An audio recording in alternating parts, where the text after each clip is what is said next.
It is the morning after I tried the 48-hour flat test for suspected spinal CSF leak. Confusing results. So at the end of it, before I got up, I felt awful, and I actually quit 4 hours early because I just had this frontal headache.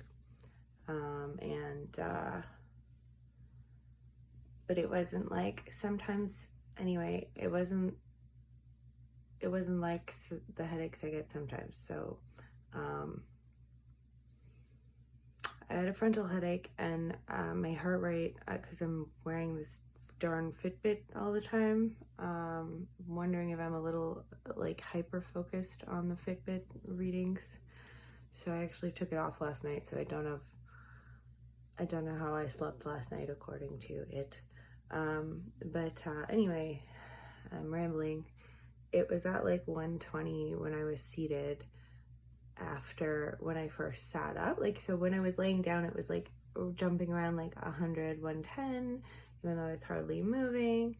And anyway, it's like at 80 now or 88 or something. So weird. And I'm getting texts. It's distracting. I felt better after. I felt better after I got up. So after I got up, even though the last part of where you're supposed to fill out your symptoms, it's like for good measure or something, according to Dr. Ian Carroll, who is not my doctor, but I watch him on the internet, so and read his stuff. Good doctor, smart. He's the one who designed the 48-hour flat test, I believe. So anyway, wow, I'm really rambly. Clearly my thoughts are not, I don't feel as cognitively astute as I do sometimes today, but I am not as light sensitive as I am some mornings. I have a building head pain happening that I don't think I woke up with, but it has been building since I woke up a couple hours ago. I obviously have a sore back from laying down for 2 days. I don't know how important that is to talk about. That's pretty obvious. I gotta put the phone down now, but yeah, because my arm is getting sore. It was interesting experience. I did feel better for like 3 hours after, and I don't feel too bad today compared to how I feel some mornings. So I don't know what that means. I feel like I could have a CSF blockage and a CSF leak, because I have all of these possible risk factors for kind of both of those things.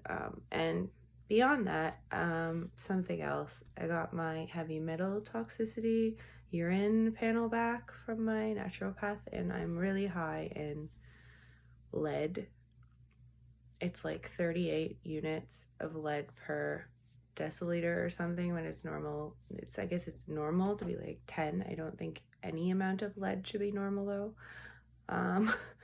But I guess it's in everything, and I guess, well, anyway, I just didn't know. I need to look into it more. And then mercury was the other one. I have like way too much mercury, 17 units per deciliter or something. So anyway, it's a urine test. So I guess you can also get a blood test. So I got the urine test. So maybe it's less accurate. I don't think it is though.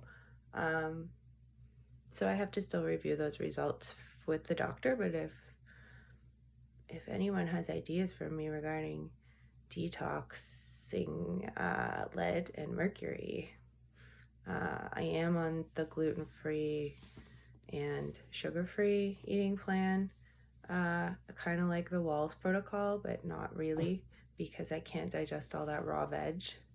So it's like I'm doing that, but more meat, proteins, and more stews and soups and stuff like that. So, and I eat eggs like almost every day lately.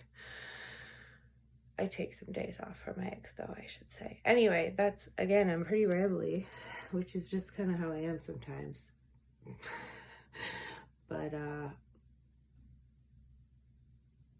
I feel okay, like, compared to how I feel sometimes. Although I haven't really, I've gone out to the kitchen to get coffee and brought it back to bed. And I haven't had that much of it, like a couple sips, because coffee can affect your intracranial pressure and stuff, and your the dilation of your blood vessels and stuff like that. So I just try to be careful with it. Sometimes I think it helps my head pain. It used to really before I had my Chiari's decompression in 2014.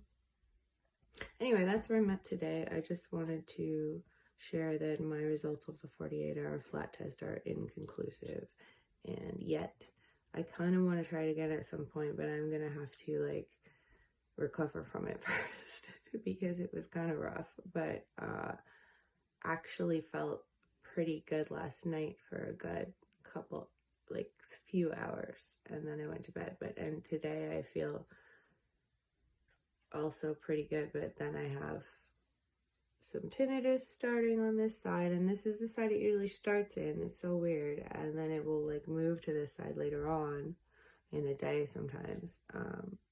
So I just have a little tinnitus over here and some head pain right now, and not that dizzy. My heart rate's good, so I'll probably go for a walk and do some Pilates for my back pain. Anyway, I hope everyone's having a good weekend. Bye.